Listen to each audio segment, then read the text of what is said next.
Continuamos con el libro La historia de los judíos. La porción de la humanidad que estaba preparada para recibir este mensaje de Jesús y que lo esperaba era enorme. La diáspora a través de la cual Pablo y otros viajaron sin descanso era muy extensa. El geógrafo romano Estrabón afirmó que los judíos eran una potencia en todo el mundo habitado. Había 1 millón solo en Egipto. En Alejandría, quizás la ciudad más importante del mundo, era una potencia, quizás la ciudad más importante del mundo después de Roma, era la mayoría en 2 de 5 distritos. Eran numerosos en Cirene y Berenice, en Pérgamo, Mileto, Sardes, en Apamea, Frigia, Chipre, Antioquía, Damasco, Éfeso y en ambas orillas del Mar Negro. Habían estado en Roma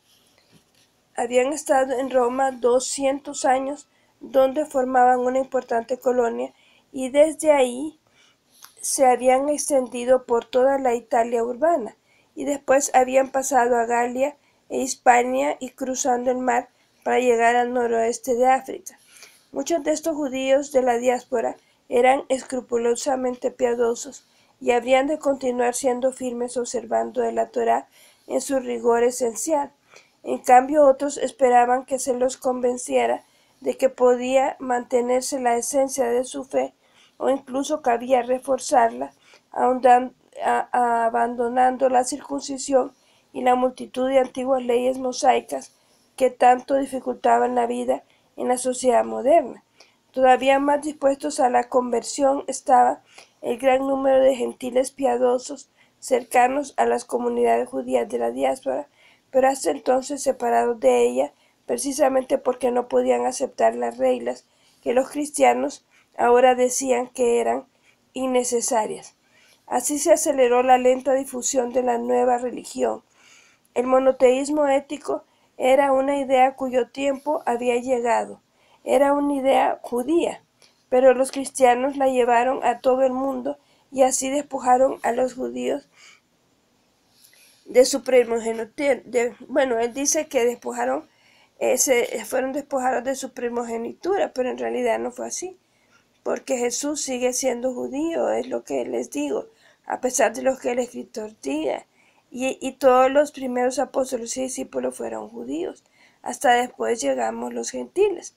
Pero no podemos quitarle a Israel las promesas y los pactos que le corresponden, así como a nosotros nos corresponde la promesa del arrebatamiento de la segunda venida de Cristo.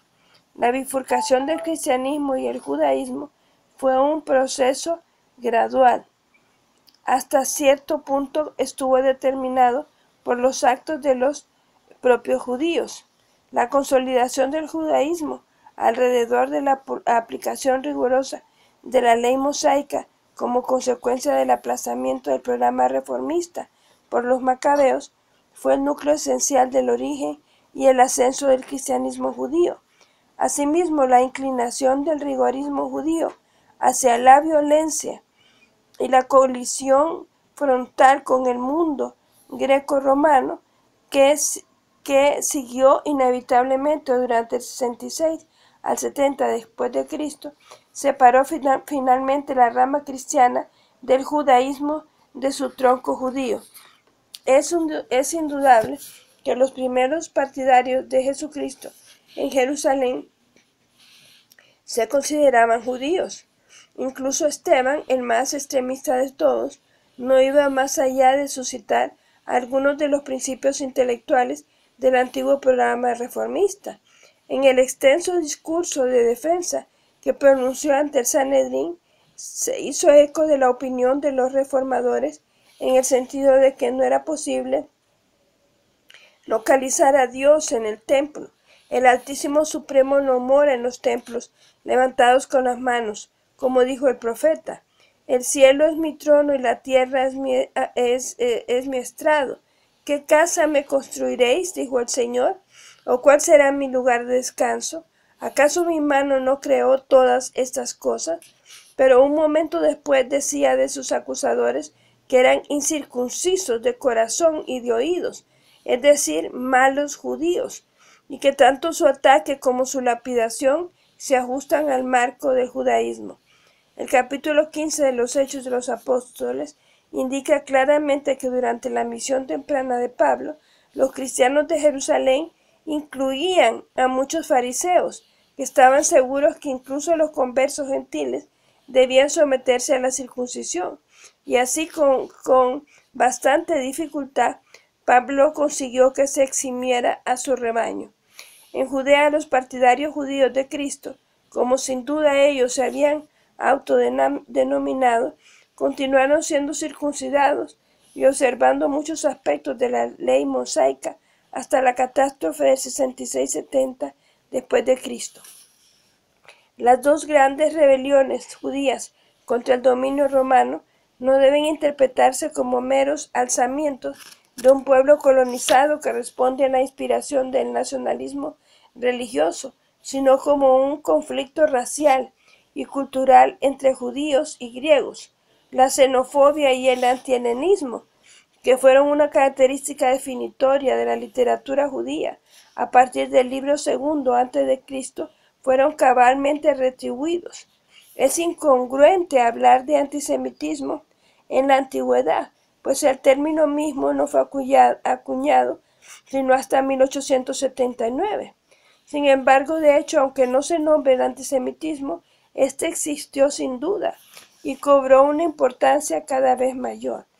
Desde la antigüedad más temprana, los hijos de Abraham habían sido extraños y viajeros, y se habían visto a ellos mismos en ese papel.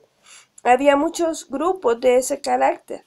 Los Abirus, que incluían los israelitas, eran solo uno de ellos, y todos eran impopulares, pero la hostilidad concreta hacia los judíos que comenzó a manifestarse hacia la segunda mitad del primer milenio antes de Cristo fue una consecuencia del monoteísmo judío y sus repercusiones sociales. Los judíos no podían reconocer ni reconocieron la existencia de otras deidades, ni les demostraron respeto. Incluso en 500 a.C., la fe judía era muy antigua y conservaba prácticas y tabúes ancestrales que habían sido abandonados en otros lugares, pero que los judíos, impulsados por sus dirigentes cada vez más rigurosos, observaban fielmente. La circuncisión los separó de los restantes pueblos y fue considerada por el mundo grecorromano como una costumbre bárbara y repugnante. Al menos la circuncisión no impedía la relación social. Las antiguas leyes judías de tipo dietético e higiénico sí. Esto quizás más que otro factor cualquiera concentró la hostilidad sobre las comunidades judías. En una palabra, el distanciamiento estuvo en el origen del antisemitismo de la antigüedad. Los judíos no solo eran emigrantes, sino que se mantenían separados. Bueno, que el Señor les bendiga y continuaremos con este estudio del judaísmo. Que el Señor les bendiga.